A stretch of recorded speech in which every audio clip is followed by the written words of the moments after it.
Last week we were studying about the mercy seat. கடந்த முறை நாம் கிருபாசனத்தை குறித்து படித்தோம். గత వారంలో మనం కరుణాపీఠం గురించి నేర్చుకుంటుమి. There are few more things we can study about the mercy seat today. இன்று நாம் கிருபாசனத்தை குறித்து படிக்கக்கூடியதான இன்னும் சில காரியங்கள் உண்டு. ఇంకనూ మనం కరుణాపీఠం గురించి నేర్చుకోవాల్సినటువంటి కార్యములు ఉన్నవి. We will again turn to Exodus 25. மறுபடியுமாக யாத்ராகமம் 25ஆம் அதிகாரத்திற்கு வருவோம். నిర్గమకాండం 25వ అధ్యాయంలోకి మనం వచ్చేదము. We will read again verse 17 to 22. 25ஆம் அதிகாரம் 17 முதல் 22 వரை உள்ள వచనங்கள். నిర్గమకాండం 25వ అధ్యాయము 17 నుండి 22వ వాక్యం వరకు. பசும்பொன்னினாலே கிருபாசனத்தை பண்ணுவாயாக, அது 2.5 முழ நீளமும் 1.5 முழ அகலமாய் இருக்க கடவது. பொன்னினால் 2 கேருபீன்களை செய்வாயாக. பொன்னை தகடாய் அடித்து அவைகளை செய்து கிருபாசனத்தின் 2 ஓரங்களிலும் வைப்பாயாக. ஒரு புறத்து ஓரத்தில் ஒரு கேருபீனையும் மறுபுறத்து ஓரத்தில் மற்ற கேருபீனையும் பண்ணிவை. அந்த கேருபீன்கள் கிருபாசனத்தின் 2 ஓரங்களிலும் அதனோட ஏக வேலையாய் இருக்கும்படி அவைகளை பண்ண கடவாய். அந்த கேருபீன்கள் தங்கள் செட்டைகளை உயர விரித்து தங்கள் செட்டைகளால் கிருபாசனத்தை மூடுகிறவைகளும் ஒன்றுக்கொன்று எதிர்முகமுள்ளவைகளுமாய் இருக்க கடவது. So what we read here, last week we studied one thing, that cherubims are at the end of the mercy seat. கடந்த வாரம் நாம் படித்த போது கேருபீன்கள் அந்த கிருபாசனத்தின் ஓரத்தில் காணப்படுகின்றன என்று நாம் அறிந்தோம். గత వారం మనం నేర్చుకున్నప్పుడు కెరూబులు కరుణాపీఠం యొక్క చివరి భాగంలో ఉంచబడి ఉన్నవి. And it is they are bowing their heads. அவைகள் தலைவணங்கி காணப்படுகின்றன. అవి తమ యొక్క తలలు వంచుకొని ఉన్నవి. And they are made hollow. உள்ளே வெறுமையாக உண்டாக்கப்பட்டிருக்கின்றன. అవి గుల్లగా చేయబడి ఉన్నవి. Last week we studied all these show humility. கடந்த முறை இவை எல்லாம் தாழ்மையை காட்டுகின்றன என்று நாம் படித்தோம். గత వారంలో మనము ఇవన్నీ కూడా తగ్గింపునే సూచించినవని ఎరిగితిమి. Last week we also studied, if really God loves us, it is possible God will keep us last. கடந்த வாரம் தேவன் நம்மை உண்மையாகவே நேசிப்பார் என்றால் நம்மை கடைசியாக வைப்பார் என்றும் நாம் படித்தோம். గత వారంలో మనము నిజంగానే ప్రభు మనల్ని ప్రేమించినట్లయితే మనల్ని చివరి వారిగా ఆఖరి వారిగానే ఉంచును. Although apostles are first in the church, but they are called last. அப்போஸ்தலர்கள் சபையிலே முதலானவர்களாய் இருந்தாலும் கூட அவர்கள் கடைசியானவர்கள் என்று அழைக்கப்படுகிறார்கள். అపోస్తలులందరూ సంఘమందు మొదటి వారం ఉండినప్పటికీ కడపటి వారం చెప్పి వారించబడి ఉన్నారు. We also learned last week, because Jacob loved Rachel and Rachel's son Joseph, when marching towards or meeting Esau, he thought that he was coming to attack them. He kept Rachel and Joseph in the hindermost. ஏசா தன்னை சந்திக்க வருகிற போது தனக்கு விரோதமாக தான் ஏசா புறப்பட்டு வருகிறான் என்று யாக்கோபு நினைத்து அவன் தான் அதிகமாக நேசித்ததான ராகேலையும் அவளுடைய குமாரனாகிய யோசேப்பையும் கடைசியாக நிறுத்தி வைத்தான் என்று கடந்த வாரம் நாம் படித்தோம். ఏసావు తనకు విరోధంగా వచ్చున్నాడని చెప్పి యాకోబు అనుకుని ఉన్నాడు. కావున తను అధికంగా ప్రేమించినటువంటి రాహేలును ఆమె కుమారుడైన యోసేపును అందరికంటే కూడా వెనుక భాగమున యాకోబు నిలిపి ఉన్నాడు. So it is good that we want to take the last and the least place, that is the safest place and not easy or not vulnerable to attacks. ஆகவே நாம் கடைசியான இடத்தையும் எல்லாரை பார்க்கிலும் மிக சிறியவர்களாய் காணப்பட்டு கடைசியா இருக்கிறதான இடத்தையும் எடுப்பது நமக்கு மிகவும் நல்லது. அதுதான் நம்மை பத்திரமாக பாதுகாக்கக்கூடியதான இடமாகும். எந்த விதமான எதிரியின் தாக்குதலுக்கும் உட்படாமல் பத்திரமாக பாதுகாக்கப்படும் இடம் அதுவே. కావున మనము కూడా చిట్టు చివరిగా ఆఖరి స్థలమందే మనం ఉంచబడవలెను. అది మనను భద్రంగా కాపాడినటువంటి స్థలమైనది. శత్రువు కూడా ఏ రీతిలో కూడా మన మీదకు వచ్చి అది ఆక్రమించలేడు. We also learn cherubims, their wings are raised high, and we learn that a bird raises its wings on high because its ready to fly now. மேலும் இந்த கேருபீன்களின் செட்டைகள் உயர விரித்து இருந்தன என்றும் நாம் கடந்த வாரம் படித்தோம். ஒரு பறவை தன்னுடைய செட்டைகளை உயர விரித்து இருக்குமானால் அது இப்பொழுதுதானே பறந்து செல்வதற்கு ஆயத்தமா இருக்கிறது என்பதை அதை కాண்பிக்கிறது என்றும் நாம் அறிந்து ఈ கொண்டோம். యొక్క కెరూబులు పైకి విప్పినటువంటి రెక్కలు గలవైనవని మనం చూచితిమి. ఒక పక్షి తన రెక్కలను పైకి విప్పినట్లయితే తక్షణమే ఎగిరిపోవటకు సిద్ధంగా ఉన్నదని అర్థము. So what we learned is that we are like cherubims. If we are on the mercy of God, if we stand on the grace of God, we too will be always ready to fly, waiting for the coming of the Lord. ஆகவே நாம் கற்றுக்கொண்ட காரியம் என்னவென்றால் நாமும் கூட கேருபீன்களைப் போல காணப்படுகிறவர்களாய், தேவனுடைய கிருபையில் நிலை நிற்கிறவர்களாய், அவருடைய இரக்கங்களின் மேல் நாம் சார்ந்த அவைகளின் மேல் நிற்கிறவைகளாய் இருப்போம் என்றால் நாமும் கூட நம்முடைய செட்டைகளை உயர விரித்து கர்த்தருடைய வருகை வரும்போது அவரோடு கூட பறந்து செல்வதற்கு எப்போதும் ஆயத்தமா இருப்போம் என்று కట్టుకొండోం. అలాగనే మనము కూడా కెరూబులుగా ఉండి ఆయన యొక్క కరుణ మీద మనం నిలిచి ఉండి లేక దేవుని యొక్క కృప మీద మనము నిలిచి ఉన్నటువంటి వారమైనట్లయితే ప్రభు యొక్క రాకడ కొరకు మనం కనిపెట్టుచు దాని నిమిత్తం మనం సిద్ధంగా ఉండినప్పుడు ఏ క్షణంలో వచ్చినప్పటికీ మనం ఎగిరిపోవటకు సిద్ధంగా ఉందము. We must always expect Jesus to come now. இயேசு இப்போதுதானே உடனடியாக வருவார் என்று சொல்லி எப்பொழுதுமே நாம் அந்த விதத்தில் தான் எதிர்பார்த்திருக்க வேண்டும். యేసు ఇప్పుడు ఈ యొక్క క్షణంలోనే వచ్చునని చెప్పి ఆ రీతిగా మనం ఎల్లప్పుడు ఎదురు చూడవలెను. We read in the 20th verse now that it read again the 20th verse. 20వ వచనం 20వ వాక్యము. So when we have raised our wings on high, that those wings are covering the mercy seat also. ஆகவே நாம் நம்முடைய செட்டைகளை உயர விரித்து இருக்கும்போது அந்த செட்டைகள் கிருபாசனத்தை மூடுகிறவைகளாயும் காணப்படுகின்றன. కావున ఇక రెక్కలు పైకి విప్పినవిగా కనబడినప్పుడు అవి కరుణాపీఠమును కూడా కప్పుచున్నవి. What does it mean? இதன் அர்த்தம் என்ன? దీని అర్థమేమి? The spiritual meaning is that when we are ready for the coming of the Lord, that way we are protecting the mercy of God. God given mercy also we are preserving. இதன் அர்த்தம் என்னவென்றால் நாம் தேவனுடைய வருகைக்கென்று ஆயத்தம் உள்ளவர்களாய் காணப்படுவோம் என்றால் தேவன் நமக்கு தந்ததான இரக்கத்தையும் கூட நாம் அப்படியே சுற்றி பாதுகாத்துக் கொள்கிறவர்களாய் இருப்போம். అదేమనగా మనము ప్రభు యొక్క రాకడకు మనము సిద్ధంగా కనబడుచున్నప్పుడు ఆయన మనకు అనుగ్రహించినటువంటి ఆ కరుణను కనికరమును ఎల్లప్పుడూ మనం కాపాడుకొనగలుగుచున్నాము. Saint Paul says we do not frustrate the grace of God. பரிசுத்த பவுல் நாங்கள் தேவனுடைய கிருபையை விருதாவாக்குகிறதில்லை என்று கூறுகிறார். పరిశుద్ధ పౌలు చెప్పినప్పుడు దేవుని యొక్క కృపను వ్యర్థం చేసి నిష్ఫలం చేయటలేదు. So how do we frustrate the grace of God? நாம் எப்படி தேவனுடைய கிருபையை விருதாவாக்குகிறோம்? ఎలాగన దేవుని యొక్క కృప నిష్ఫలం చేయుచున్నాము? When we think we can never go at the coming of the Lord.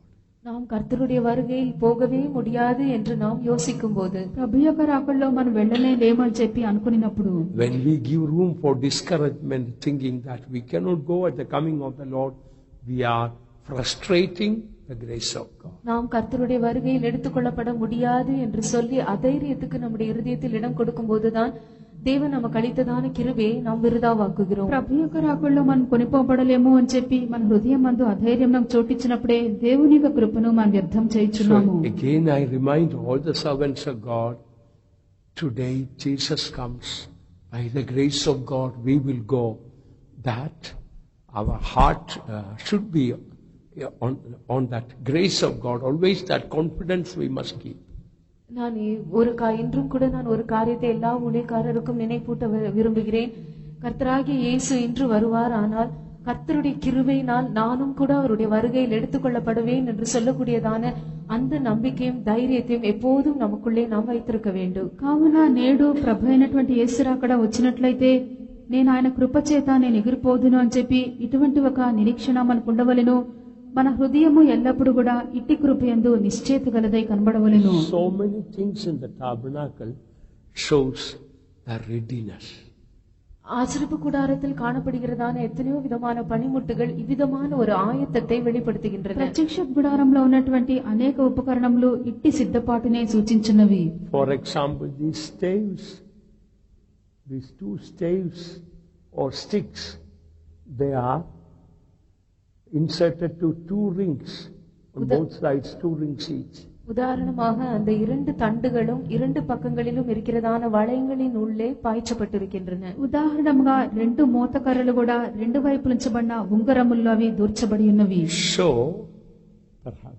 perhaps 6 months, the ark may be remaining in a particular place, but the stave should remain in the ring so that any moment when the trumpet blows, the priest and the Levites who are assigned to the work, immediately they can come and carry it. No time to take the staves and insert into the rings.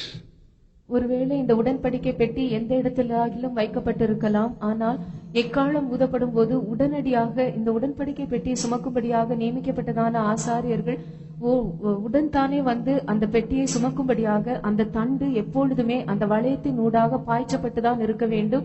அவர்கள் பின்பு வந்து அந்த தண்டை எடுத்து வளையத்தின் உள்ளே அவர்கள் அதை செலுத்தி அதன் பின்பு அதை சுமக்கக்கூடியதான ஒரு நிலவரம் ఉండకూడదు. నిబంధన మందసం ఎక్కడైనా ఉండవచ్చును.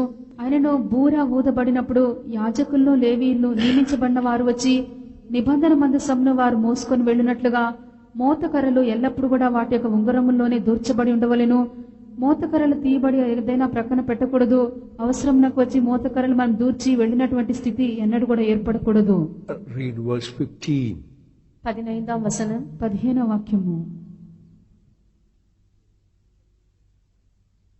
Exodus 25:15. அந்த தண்டுகள் பெட்டியிலிருந்து கலற்றப்படாமல் அதன் வளையங்களிலே இருக்க வேண்டும். So the stave shall be in the rings of the ark, they shall not be taken from it.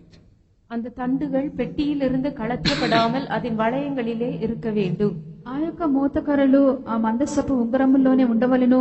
వాటిని దాని యొద్ద నుండి తీయకూడదు. These rings, one meaning of these rings is faith and love. இந்த வளையங்களுக்கு கொடுக்கப்படுகிறதான ஒரு அர்த்தம் விசுவாசம், அன்பு ஆகும். ఈ యొక్క ఉంగరములకు ఇవ్వబడిన ఒక అర్థము విశ్వాసము, ప్రేమ.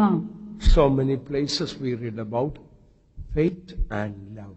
எத்தனையோ இடங்களிலே நாம் வேதாகமத்தில் அன்பு குறித்தும் விசுவாசத்தை குறித்தும் படிக்கிறோம். అనేక స్థలములందు మన వాక్యమందు విశ్వాసము, ప్రేమలను గురించి మనం చదువుచున్నాము.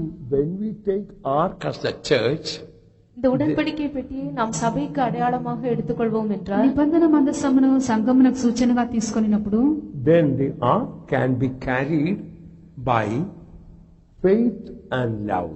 அப்பொழுது இந்த உடன்படிக்கை பெட்டியானது விசுவாசத்தினாலும் அன்பினாலும் சுமக்கப்படலாம். అప్పుడు ఈ యొక్క నిబంధన మందసము విశ్వాసం చేతను, ప్రేమ చేతను మోయబడగలుగును.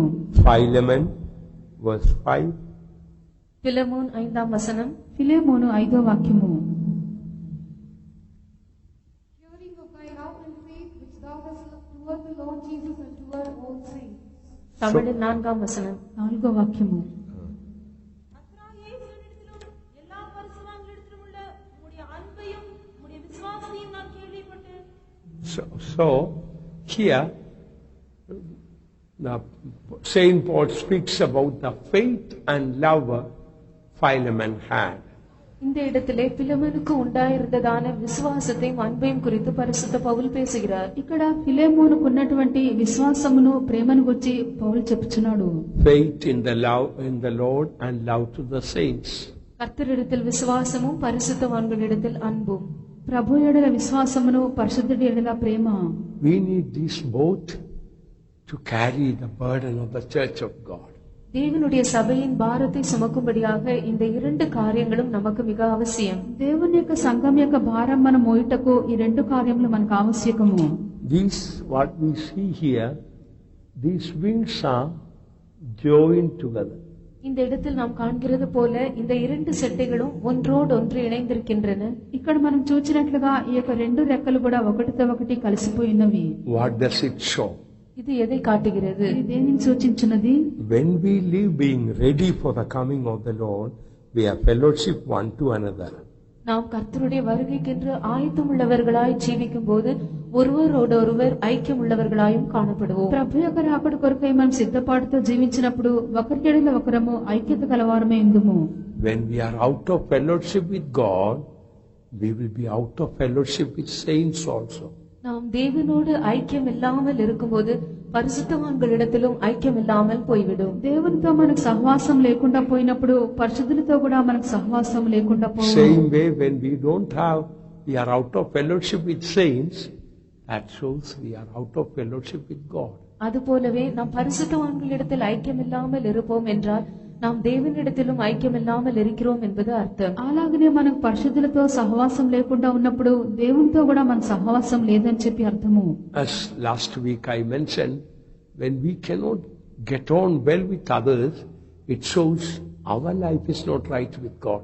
Not their life, but our life is not right with God. கடந்த வாரம் நான் உங்களுக்கு சொன்னது போல நாம் மற்றவர்களோடு ஒன்றாக சேர்ந்து இணைந்து போக முடியவில்லை என்றால் அவர்களுடைய ஜீவியம் தவறு என்று அல்ல, நம்முடைய ஜீவியம் தான் தேவனோடு கூட சரியான விதத்தில் காணப்படவில்லை என்று అర్థం. గత వారం నేను చెప్పి ఉన్నాను, ఇతరులతో కూడా మనం కలిసిపోయి వారితో కూడా మనం సమ్మతించి లేకుండా పోయినట్లయితే అది వారి యొక్క జీవితంలో తప్పిదం కాదు, మన జీవితంలో తప్పిదమే. దేవునితో మనకున్నటువంటి ఐక్యత ఎక్కడో లేకుండా పోయినదని చెప్పి అర్థము. In the 20th verse we read, their faces shall look one to another. 20ஆம் வசனத்தில் அவைகள் முகங்கள் ஒன்றுக்கொன்று எதிர்முகமாய் இருக்க வேண்டும் என்று நாம் வாசிக்கிறோம். 20వ వాక్యమందు వాటి యొక్క ముఖములు ఒంటింటికి ఎదురుగా ఉన్నవి. If they have to look face to face, one thing, the middle is Shekinah glory. The holy fire of God is in the middle. ஒரு காரியம், அந்த இரண்டு கேருபீன்களும் ஒன்றுக்கொன்று எதிர்முகம் உள்ளவைகளாய் இருக்க வேண்டும் என்றால் அவைகளுக்கு இடையே காணப்படுகிறதான ஷெக்கைனா மகிமை, தேவனுடைய பரிசுத்த அக்கினி அந்த இடத்தில் உண்டு. ఆ యొక్క రెండు కెరూపులు కూడా ముఖములో ఒంటింటికి ఎదురుగా ఉండవాలంటే వాటి యొక్క మధ్యలో షెకైనా మహిమైన దేవుని మహిమ దిగి వచ్చి ఉండును. So that shows if they have to look at one another, they have to look through the Shekinah glory of God. ஆகவே அவர்கள் இவ்விதமாக ஒருவரை ஒருவர் பார்க்க வேண்டும் என்றால் தேவனுடைய அந்த ஷெக்கைனா மகிமையின் மூலமாகத்தான், அதனூடாகத்தான் அவர்கள் ஒருவரை ஒருவர் காண வேண்டும் என்பது இது வெளிப்படுத்துகிறது. కావున ఇక రెండు కెరూబులు ఒకరిని ఒకరు చూచుకొనవాలంటే షెకైనా మహిమ వారి మధ్యలో ఉండటను బట్టి షెకైనా మహిమ గుండానే వారు చూడవలెను. So when we stand on the grace of God, we see others through God only. ஆகையால் நாம் தேவனுடைய கிருபையில் நிலை நிற்கும் போது நாம் மற்றவர்களை தேவன் மூலமாக தான் நாம் காணக்கூடியவர்களா இருக்கிறோம். అలాగనే మనము దేవుని యొక్క కనికరం మీద మనం నిలిచి ఉన్నప్పుడు ఇతరులను మనం చూడగా దేవుని యొక్క మహిమ ద్వారానే మనం చూడగలము. When we see others, we only see others through the glory of God. நாம் மற்றவர்களை காணும்போது தேவனுடைய மகிமையின் மூலமாக தான் அவர்களை நாம் காண்கிறோம். ఇతరులను మనం చూచినప్పుడు దేవుని యొక్క మహిమ ద్వారానే, దేవుని మహిమ గుండానే మనం చూడగలము. Then actually we see in them is the glory of God. அப்பொழுது நாம் உண்மையாகவே அவர்களுக்குள்ளே தேவனுடைய மகிமை இருப்பதை நாம் காண முடியும். అప్పుడే మనము వారిలో దేవుని యొక్క మహిమ ఉన్నట్లుగా మనం చూడగలము. And when they look at us, they also carry the glory of God, Shekinah glory. They also see glory in us. அவர்களும் நம்மை காணும்போது தேவனுடைய மகிமையாகிய அந்த ஷெக்கைனா மகிமையின் மூலமாக தான் நம்மையும் அவர்கள் காண முடியும். ஆகவே நம்மிலும் அவர்கள் தேவனுடைய மகிமையை தான் காண்கிறார்கள். వారు కూడా మనం చూడవాలంటే దేవుని యొక్క షెకైన మహిమ మూలముగా దాని గుండానే వారు చూడగలరు. అప్పుడు మన యందు కూడా వారు దేవుని యొక్క మహిమను కనుగొనగలవారయుందురు.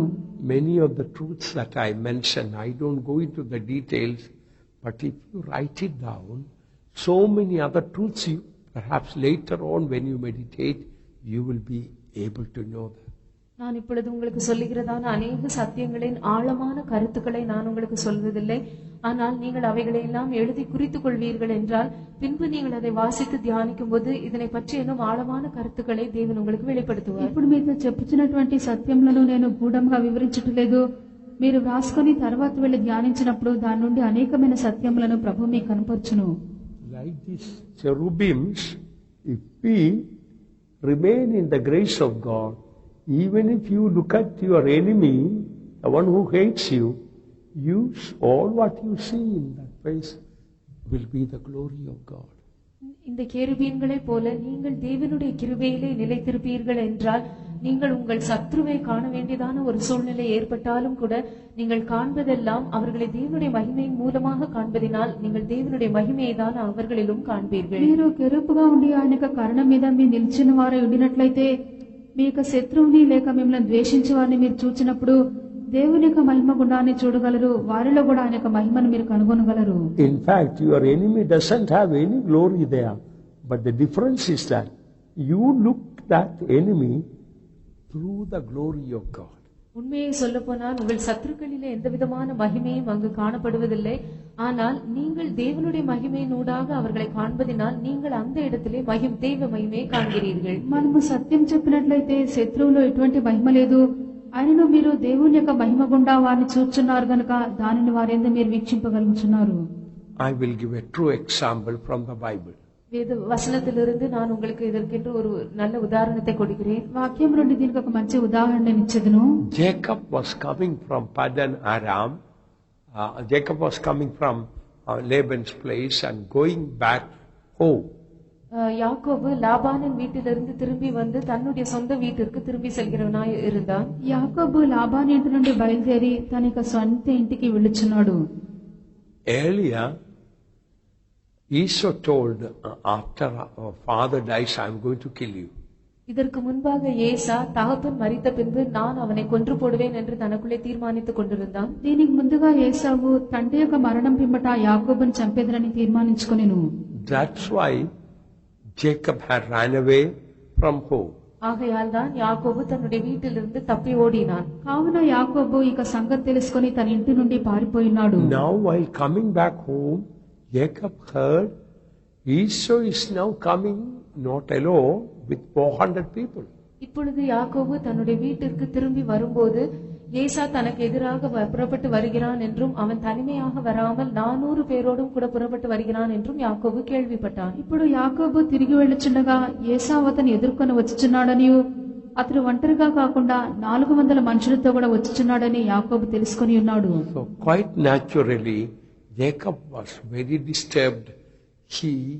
My enemy is coming with 400 people to destroy me and all my family and take away my cattle. ஆகவே யாக்கோபு இயற்கையாகவே இந்த காரியத்தை குறித்து மிகவும் கலங்கினான். என்னுடைய சத்ரு என்னையும் என்னுடைய குடும்பத்தாரையும் ஒன்றுமில்லாமல் கொன்று போட்டு அவர்களை அழித்து என்னுடைய ஆடு மாடுகளை எல்லாம் கொண்டு போய் விடும்படியாக 400 మనుషులోடும் కూడా எனக்கு విరోధமாக పుறப்பட்டு வருகிறான் என்று சொல்லி அவன் కలங்கிనాன். అక్షర ప్రకారంగా యాకోబు ఇది చూచి చాలా భయపడి ఉన్నాడు. నా యొక్క పశువులను మందలన్నీ కూడా నశింపజేసి నా వారందరినీ కూడా తీసుకుని పోవనేమని చెప్పి యాకోబు ఈ విషయంలో తొందరపడి ఉన్నాడు. Whole night he wrestled with God or he prayed. இரவு முழுவதுமாக அவன் தேவனோடு போராடினான் அல்லது ஜெபித்தான். రాత్రంతా కూడా దేవునితో పోరాడి ఉన్నాడు లేక ప్రార్థించి ఉన్నాడు. Finally God touched Jacob. கடைசியாக தேவன் யாக்கோபை தொட்டார். చివరిగా దేవుడు యాకోబును ముట్టెను. Jacob was able to see the face of God. యాకోబు దేవునుடைய ముఖத்தை కాణக்கூடியவனாய் இருந்தான். యాకోబు దేవుని ముఖాముఖిగా చూడగలిగి ఉన్నాడు. Even the place where he saw God, he called the name Peniel. Peniel means seeing God. தேவன் யாக்கோபை தொட்டதான் அந்த இடத்திற்கும் கூட அவன் பெனியேல் என்று பெயரிட்டான். பெனியேல் என்றால் தேவனை காண்பது என்று அர்த்தம். దేవుడు యాకోబును ముట్టినటువంటి స్థలంలో యాకోబు పెనూయేలను పెట్టి ఉన్నాడు. పెనూయేల్ అనడానికి దేవుని ముఖము అని చెప్పి అర్థము. And by this time Esau came nearer and nearer. இதற்குள்ளாக ஏசா இன்னும் அதிகமாக அவனுக்கு சமீபித்து வந்துவிட்டான். ఇంతలోగా ఏసావు యాకోబునకు చాలా దగ్గరికి వచ్చి ఉన్నాడు. But after Jacob saw God, Jacob was changed. ஆனால் யாக்கோபு தேவனை கண்ட பின்பு அவனுக்குள்ளே ஒரு மாற்றம் உண்டானது. అయితే యాకోబు దేవుని యొక్క ముఖం చూచిన పిమ్మట ఒక మార్పు అతనిలో జరిగెను. Then Esau came to him. அப்பொழுது ஏசா அவனிடத்தில் வந்தான். దాని పిదప ఏసావు అతని యుద్ధకు వచ్చెను. You know what did Jacob tell Esau? யாக்கோபு ஏசாவின் இடத்தில் என்ன சொன்னான் என்பது உங்களுக்கு தெரியுமா? యాకోబు ఏసావు యుద్ధ ఏమని చెప్పి ఉన్నాడని మీకు తెలియనా? Seeing your face, it's like seeing the face of God. உம்முடைய முகத்தை காண்பது தேவனுடைய முகத்தை காண்பது போல் இருக்கிறது என்று கூறினான். దేవుని యొక్క ముఖం చూచినట్లు నీ యొక్క ముఖము నేను చూచితినని చెప్పెను. What? என்ன? అదేమి? He was an enemy. All this time he was afraid.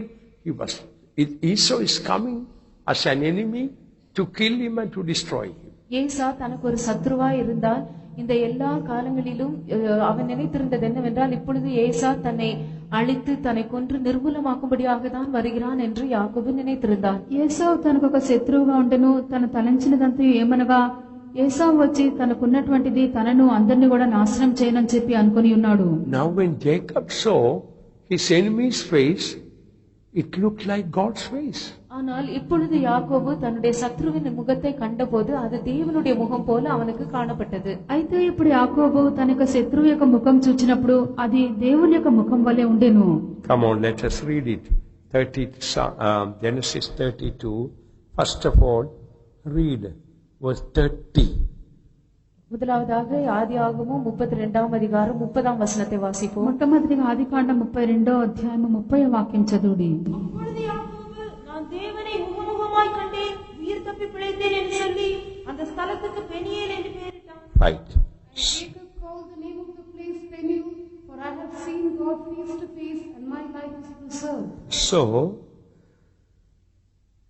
now Jacob has seen the face of God. இப்பொழுது யாக்கோபு தேவனுடைய முகத்தை கண்டிருக்கிறான். ఇప్పుడు యాకోబు దేవుని యొక్క ముఖం చూచి ఉన్నాడు. Afterwards, when Jacob looked at Esau's face, how was that? 33 verse 10. Genesis 33. அதன் பின்பு யாக்கோபு ஏசாவினுடைய முகத்தை கண்டபோது அது எவ்விதமாக அவனுக்கு தோன்றியது? ஆதியாகமம் 33ஆம் அதிகாரம் 10ஆம் வசனம். దానికి పిదప యాకోబు ఏసావు యొక్క ముఖం చూచినప్పుడు అతనికి ఎలాగున కనబడెను? ఆదికాండము 33వ అధ్యాయము 10వ వాక్యము. அதற்கு யாக்கோபு, அப்படி அல்ல, உம்முடைய கண்களில் எனக்கு தயவு கிடைத்ததே, ஆனால் என் வெகுமதியை என் கையிலிருந்து ஏற்றுக்கொள்ளும். நீர் என் மேல் பிரியமானீர். நான் உம்முடைய முகத்தை கண்டது தேவனுடைய முகத்தை கண்டது போல் இருக்கிறது. So here, he had seen, right, read English.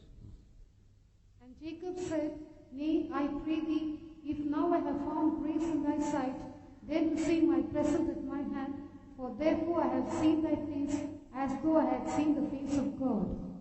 Here, kindly listen, because Jacob had seen the face of God, he was changed. So then he was able to see, like the cherub, his enemy through the glory of God. It was not Esau's face changed. It was Jacob's character changed. He was able to see others with the glory of God. Then he saw God in the face of his enemy.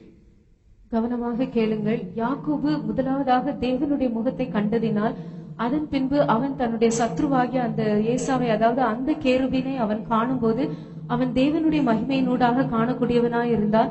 ஏசாவின் இடத்தில் விதமாக யாக்கோபுக்குள்ளே ஒரு மாற்றம் உண்டானது நிமித்தமாக அவன் தன்னுடைய சத்ருவை தேவனுடைய மகிமையை காண்பது, தேவனுடைய முகத்தை காண்பது போல கண்டான். ஏசாவுக்குள் ஏதோ ஒரு மாற்றம் உண்டானது என்ற அர்த்தம் அல்ல. యాకోబు దేవునుడి మహిమేనూడాగా అవని பார்த்ததினால் దేవునుడి ముఖத்தை కండదు పోల అవనకు తోన్రియదు. మీరు శ్రద్ధగా వినండి. యాకోబు దేవుని యొక్క ముఖం చూచిన పిమ్మట అతడు మారి ఉన్నాడు. కావున తన శత్రువైనటువంటి ఏసావును అతడు చూచినప్పుడు దేవుని యొక్క మహిమ గుండానే అతడు చూచి ఉన్నాడు. ఏసావైనటువంటి తన శత్రువులో ఏదో మార్పు సంభవించినదని కాదు, యాకోబు యొక్క స్వభావమే దేవుని యొక్క ముఖం చూచినప్పుడు మారిపోయినది. కావున యాకోబు తన శత్రువైనటువంటి ఏసావులో దేవుని యొక్క ముఖమును చూడగలిగి ఉన్నాడు. So many children of God do not know the secret how to love our enemies. அநேக தேவனுடைய பிள்ளைகளுக்கு நம்முடைய சத்துருக்களை எப்படி நேசிப்பது என்கிறதான ரகசியம் தெரியாமல் இருக்கிறது. అనేక మంది దేవుని బిడ్డలకు తమ యొక్క శత్రువులను ఎలాగున ప్రేమించవాలని చెప్పి ఆ యొక్క రహస్యము ఎరగకనే ఉన్నారు. What is that secret? அந்த ரகசியம் என்ன? ఆ రహస్యం ఏమి? We see our enemy's face through the glory of God. நாம் நம்முடைய சத்துருக்களின் முகங்களை దేవునుடைய మహిమేన్ మూలமாக కాண்கிறோம். మనము మన శత్రువుల యొక్క ముఖములను దేవుని యొక్క మహిమ గుండా మనం చూస్తున్నాము. When you do not have the glory in your life, if you do not see the glory of God, you cannot see others through the glory of God. உங்களுடைய ஜீவியத்தில் மகிமை இல்லை என்றால், நீங்கள் தேவனுடைய மகிமையை காணவில்லை என்றால், நீங்கள் மற்றவர்களை தேவனுடைய மகிமையின் மூலமாக காண முடியாது. మీ యొక్క జీవితంలో దేవుని యొక్క మహిమ లేకుండా, దేవుని యొక్క మహిమను మీరు చూడలేకుండా ఉన్నప్పుడు మీ యొక్క శత్రువులను, ఇతరులను దేవుని యొక్క మహిమ ద్వారా మీరు చూడలేరు. When we see others through the glory of God, our worst enemy's face will be like God's face. That's wonderful. நாம் மற்றவர்களை நம் தேவனுடைய மகிமையினூடாக காணும்போது நமக்கு மிகவும் சத்துருக்களாய் காணப்படுகிறவர்களுடைய முகமும் கூட நமக்கு தேவனுடைய முகம் போலதான் காணப்படும். మనం నిజంగానే దేవుని ప్రేమించిన వారమే కనబడినప్పుడు మనకు బద్ధ శత్రువులుగా ఉన్నటువంటి వారి యొక్క ముఖం కూడా ఎలాగున కనబడును, అది దేవుని యొక్క ముఖం వల్లనే కనబడును. దీనిలో ఆశ్చర్యం ఏమీ లేదు. Not only that, as the word of God says, when a man's ways please God, his enemies become his friends. அது மட்டுமல்லாமல் கர்த்தருடைய வசனம் சொல்வது என்னவென்றால், ஒரு மனுஷனுடைய வழிகள் தேவனுக்கு பிரியமாய் இருக்கும் என்றால் அவனுடைய சத்துருக்களும் கூட அவனோடு சமாதானமாகி அவனுக்கு நண்பர்களாக மாறும்படி செய்வார். దేవుని యొక్క వాక్యం ఏమని చెప్పుచున్నది, ఒకని యొక్క ప్రవర్తన నడక యెహోవాకు ప్రీతికరమగినప్పుడు ఆయన వారి శత్రువులను సహా వారికి మిత్రులనుగా చేయును. Read that in Proverbs chapter. நீதிமொழிகள் 16. Through them God will command peace. இன்னொரு விதத்தில் சொல்வோம் என்றால், தேவனோடு உள்ளதான நம்முடைய ஜீவியம் சரியான விதத்தில் காணப்படும் என்றால், நம்முடைய சத்துருக்கள் நமக்கு கஷ்டத்தையும் தொந்தரவையும் கொடுப்பதற்கு பதிலாக தேவன் அவர்கள் மூலமாக நமக்கு సమాధానத்தை కట్టளையிடுவார். కావున మనము శత్రువులను చూచినప్పుడు వారి ద్వారా మనకు తొందరలో కష్టంలో ఏర్పడవు గాని వారే మనకు సమాధాన స్థితిని కలిగించే కారకులుగా మారుదురు. In other words, our enemies may not be changed. What wrong thing, trouble they will try to do for us, it will be for our peace. மற்றொரு விதத்தில் சொல்வோம் என்றால், நம்முடைய சத்துருக்களிலே ஏதோ ஒரு மாற்றம் உண்டானது என்ற அர்த்தமல்ல. நமக்கு விரோதமாக எந்த தீமையான காரியத்தை அவர்கள் செய்ய வேண்டும் என்று நினைத்திருந்தார்களோ அதே காரியம் நம்முடைய நன்மைக்காக, நம்முடைய సమాధానத்துக்கான కార్యமாக முடிந்துவிடும். అదేమనగా మనకు శత్రువులో ఏదో ఒక మార్పు జరిగినదని కాదు, వారు మనకి ఏదైనా కీడైనటువంటి కార్యము చెడ్డ కార్యము చేయవలని ప్రయత్నించినప్పుడు అదే మనకు సమాధానకరంగా మారును. This is a beautiful spiritual life. இது மிகவும் அழகான அருமையான ஒரு ஆவிக்குரிய ஜீவியமாகும். ఇది చాలా మనోహరమైనటువంటి ఆత్మీయ జీవితము. Before you all leave this training center, one desire should have, Lord, I want the character of Christ. நீங்கள் எல்லாரும் இந்த பயிற்சி நிலையத்தை விட்டு போவதற்கு முன்பாக உங்களுக்குள்ளே ஒரு வாஞ்சை உண்டாயிருந்திருக்க வேண்டும், கர்த்தாவே நான் கிறிஸ்துவை போல கிறிஸ்துவின் சுபாவத்தை உடையவனாக மாற வேண்டும் என்பதே. ఈ యొక్క తర్ఫీదు కేంద్రంలో మీరు విడిచి వెళ్ళిపోవటకు ముందుగా ఒకే ఒక వాంఛ మీకు ఉండవలెను, ప్రభువా క్రీస్తు యొక్క స్వభావము నాలో రూపించబడవలెను. Another truth here we find these two cherubims are looking into the mercy seat. நாம் இந்த இடத்தில் காண்கிற இன்னொரு சத்தியம் என்னவென்றால், இந்த இரண்டு கேருபீன்களும் கிருபாசனத்தை நோக்குகிறவைகளாய் இருக்கின்றன. మరి యొక్క సత్యం ఏదనగా ఈ యొక్క రెండు కెరూబుల యొక్క ముఖములు కరుణాపీఠం తట్టు ఉన్నవి. There are also types of angels. In any case, cherubims are angels, or one group of angels. ஒரு விதத்திலே இந்த கேருபீன்கள் ஒரு கூட்ட தூதர்களாய் இருக்கிறார்கள். కెరూబులను మనం చెప్పినప్పుడు వారు ఒక గుంపు దేవదూతలను మనం ఎరిగి ఉన్నాము. So what we read in 1 Peter chapter 1 verse 12, please read. 1 பேதுரு 1 அதிகாரம் 12 வசனம். మొదటి పేతురు 1వ అధ్యాయము 12వ వాక్యము. That not unto themselves, but unto us they did minister the things which are now reported unto you by them that have preached the gospel unto you with the Holy Ghost sent down from heaven, which things the angels desire to look into. Which things the angels desire to look into. இவைகளை உற்று பார்க்க தேவதூதரும் ஆசையாய் இருக்கிறார்கள். దేవదూతలు ఈ కార్యములను తొంగి చూడగోరుచున్నారు. Even the heavenly angels are looking into this marvelous New Testament life and ministry.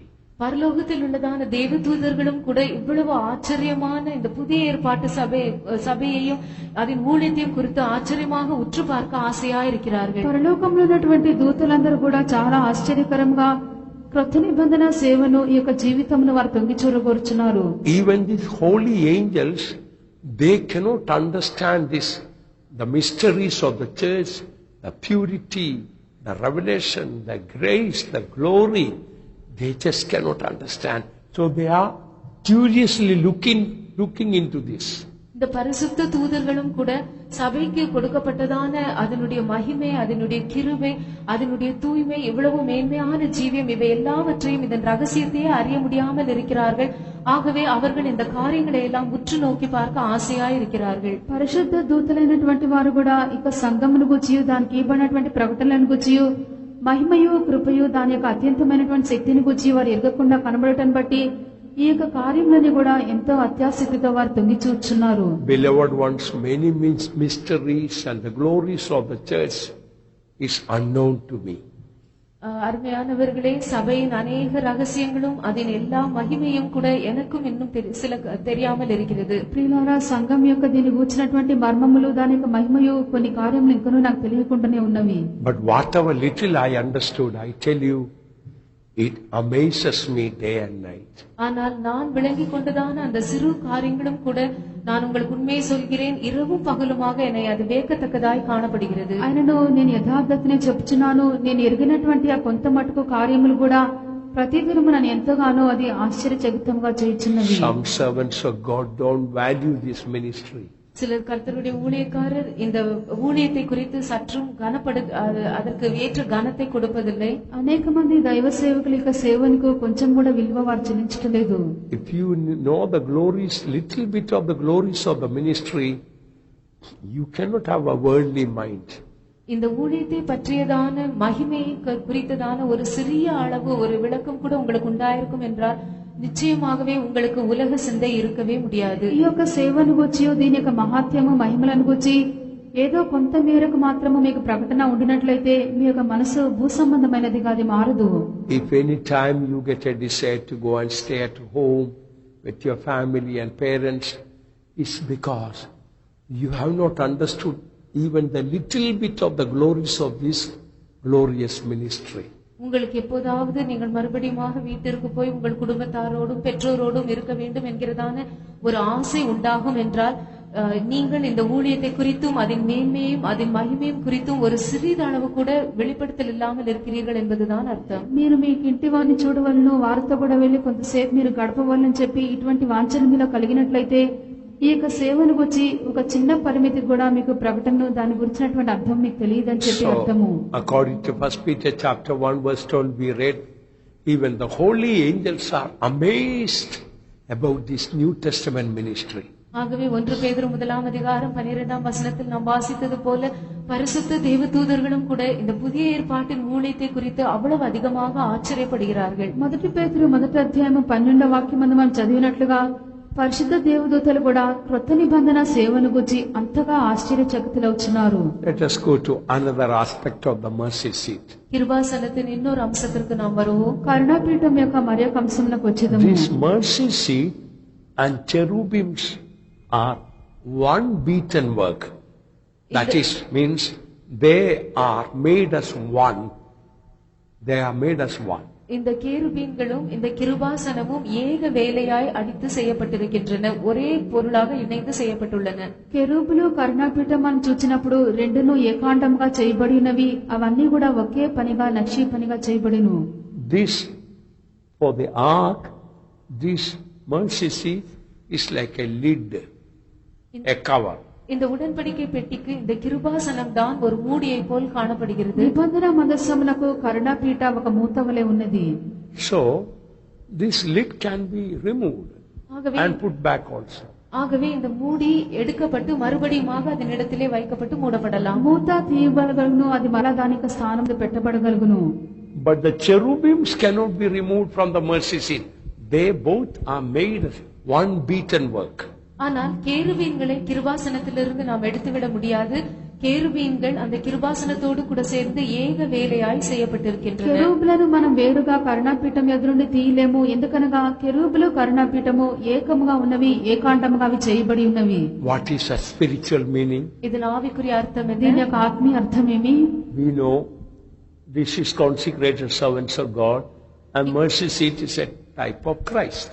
கேருபீன்கள் என்பது பிரதிஷ்டை பண்ணப்பட்டதான கர்த்தருடைய ஊழியக்காரரை குறிக்கிறது என்றும் கிருபாசனம் கிறிஸ்துவுக்கு அடையாளமா இருக்கிறது என்பதையும் நாம் அறிந்திருக்கிறோம். కెరూబులు ప్రతిష్ఠించబడినటువంటి దైవ సేవకులకు, కరుణాపీఠము ప్రభువైన యేసుకు సాదృశ్యముగా ఉన్నదని ఎరిగి ఉన్నాము.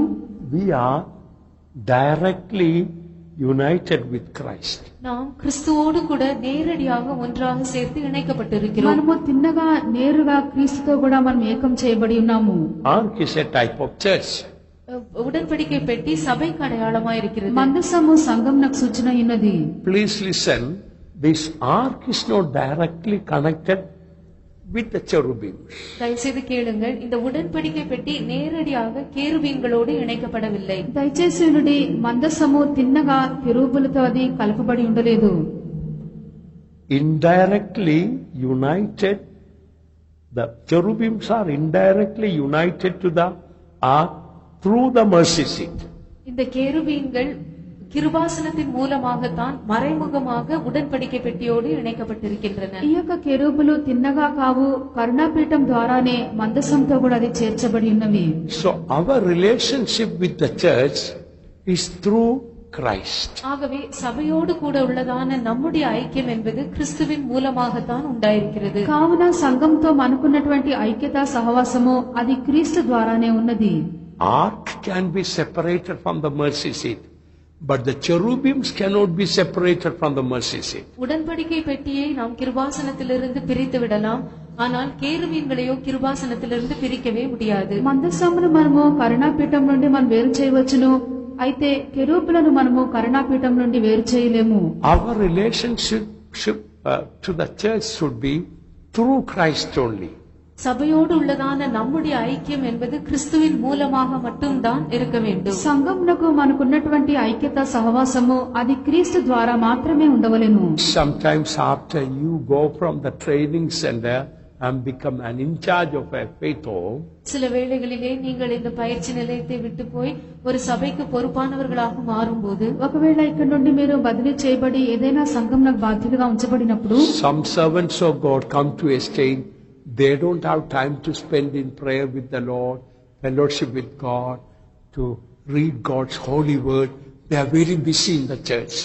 சில கர்த்தருடைய ஊழியக்காரர் தாங்கள் தேவனுடைய சமூகத்தில் காத்திருந்து ஜெபத்தில் தங்கள் சமயத்தை செலவழிக்கவோ, கர்த்தருடைய பரிசுத்த வசனத்தை வாசித்து அதை தியானிப்பதில் செலவழிப்பதோ, கர்த்தரோடு உள்ள ஐக்கியத்தில் தாங்கள் அவ்விதமாக நிலைத்திருந்து அதற்கென்று சமயம் எடுப்பதோ போன்றதான காரியங்கள் ஒன்றும் இல்லாமல் సభయ పట్టిదాన కార్యங்களில் மிகவும் అలవలాக మారివిడిகிறார்கள். అప్పుడు కొంతమంది దైవ సేవకులు ప్రార్థనతో తమ దేవునితో మాట్లాడి సమయం గడుపుటి ఎందునో, లేక పరిశుద్ధ వాక్యమును వారు చదివి ధ్యానించి దాని యందు సమయమును వారు గడుపుటి ఎందునో వారు ఉండకుండా సంఘమును వచ్చినటువంటి కార్యములందు చాలా హడావిడిగా ఉందురు. It will appear as if the cherubims are attached to the ark rather than attached to the mercy seat. அது இந்த கேருபீன்கள் நேரடியாக உடன்படிக்கை பெட்டியோடு கிருபாசனத்தோடு இணைந்திருப்பதற்கு பதிலாக நேரடியாக ఉడன்பడిక పెట్టియోడు ఇణైందిరుపదు పోల్ కాణపడును. ఇది ఏలాగున కనబడుచునదనగా కెరూబులు తిన్నగా మందసంతోనే కలిసిపోయినట్లుగా ఉన్నవి, కెరూబులు కరుణాపీఠంతో కలిసినట్లుగా కనబడటలేదు. So as a type, what we learn from here, cherubims should be attached to the mercy seat, and from the mercy seat cherubims cannot be separated. நிழலாட்டமாக இந்த காரியத்திலிருந்து நாம் என்ன கற்றுக்கொள்கிறோம்? கேருபீன்கள் எப்பொழுதும் கிருபாசனத்தோடு ஒன்றாக ஏக வேலையாய் இணைந்திருக்கத்தான் வேண்டும். ఎక్కారణத்தை கொண்டும் இந்த కేరుబీన్கள் கிருபாசனத்திலிருந்து பிரிக்கப்படவே முடியாது. ఈ యొక్క కెరూబులు కరుణాపీఠంతో ఏకాంతంగా ఉండి ఏకంగా అవి కనబడుచున్నవి. ఎన్నడూ కూడా కెరూబులను మనం కరుణాపీఠం యొద్ద నుండి వేరు చేయనే లేము. So Jesus has chosen the disciples. First they must be with him. கர்த்தராகிய இயேசு தம்முடைய சீஷர்களை தமக்காக தெரிந்து கொள்ளும்போது முதலாவதாக அவர்கள் தம்மோடு கூட இருக்கும்படியாக தெரிந்து கொண்டார் என்று நாம் பார்க்கிறோம். కావున ప్రభువైన యేసు కూడా తన శిష్యులను ఏర్పరచుకొనినప్పుడు మొట్టమొదటిగా వారు తనతో కూడా ఉండవల్లని ఏర్పరచుకొనెను. And then only they were sent out to preach. அதன் பின்புதான் பிரசங்கிக்கும்படியாக அவர்கள் வெளியே அனுப்பப்பட்டார்கள். దాని పిదప సువార్తను ప్రకటించుటకు వారు పంపించబడి ఉన్నారు. Mark 3:14. మార్కు సువిశేషం 3వ అధికారం 14వ వచనం. మార్కు సువార్త 3వ అధ్యాయము 14వ వాక్యము. அப்பொழுது அவர் 12 பேரை தெரிந்து கொண்டு அவர்கள் தம்மோடே கூட இருக்கவும் பிரசங்கம் பண்ணும்படியாக தாம் அவர்களை அனுப்பவும். And he ordained 12 that they should be with him, and that he might send them forth to preach. So beloved servants of God, one day you may become responsible workers, but don't get directly attached to the church. Only attachment through Christ. ஆகையால் அருமையான கர்த்தருடைய ஊழியக்காரரே, ஒரு நாள் நீங்கள் எல்லாரும் சபைக்கு பொறுப்பான ஊழியக்காரராக மாறுவீர்கள். அப்பொழுது நீங்கள் நேரடியாக சபையோடு இணைந்து போகக்கூடாது. நீங்கள் சபையோடு ஐக்கியம் வைப்பது, ఇணைந்திருப்பதெல்லாம் క్రిస్తువిன் మూలமாக மட்டும்தான் இருக்க வேண்டும். ప్రియులారా, ఒక దినమున మీరందరూ సంఘమునకు బాధ్యులుగా పంపించబడుదురు.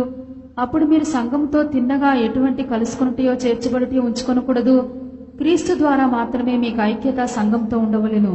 When you work in a place, afterwards God may send you to another place, but don't get attached to the old place where you worked. ஒரு இடத்தில் நீங்கள் ஊழியம் செய்த பின்பு தேவன் அதற்கு பின்பு உங்களை வேறொரு இடத்திற்கு அனுப்பக்கூடும். நீங்கள் மற்றொரு இடத்திற்கு சென்ற பின்பு நீங்கள் முதலில் ஊழியம் செய்திருந்ததான அந்த இடத்தில் உள்ள ஜனங்களோடு ஐக்கியம் வைக்க கூடாது. ఒక స్థలంలో మీరు సేవ చేసినప్పుడు అక్కడ నుండి ప్రభువు మరొక స్థలంలోకి మిమ్మల్ని పంపించవచ్చును. అప్పుడు మీరు ఈ రెండవ స్థలంలోకి వెళ్లిన పిమ్మట మొదటి స్థలంలో ఉన్నటువంటి విశ్వాసులతో ఎటువంటి ఒక ఐక్యత మీరు ఉంచుకోకూడదు. If we are attached to the mercy seat only, when the mercy seat is lifted up, then ark also lifted up. நாம் கிருபாசனத்தோடு சேர்ந்து இணைக்கப்பட்டிருந்தால் மட்டும்தான் இந்த கிருபாசனம் எடுத்துக்கொள்ளப்படும் போது உடன்படிக்கை பெட்டியும் சேர்ந்து எடுத்துக்கொள்ளப்படும். మనము కరుణాపీఠంతో చేర్చబడినప్పుడు మాత్రమే కరుణాపీఠం ఎత్తబడినప్పుడు దానితో మందసం కూడా ఎత్తబడును. Now let us look at another important truth about the mercy seat. இப்பொழுது கிருபாசனத்தை பற்றியதான இன்னொரு முக்கியமான சத்தியத்தை குறித்து கவனிப்போம். కరుణాపీఠమును గురించినటువంటి మరొక సత్యం ఇప్పుడు మనం చూచేద్దాము. The word mercy seat in Hebrews is corporate, K-A-R-P-O-R-E-T-H.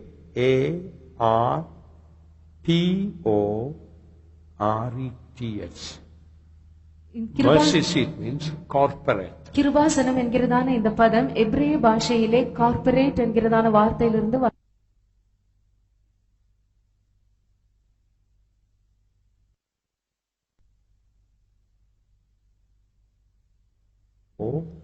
O-R-E-T-H,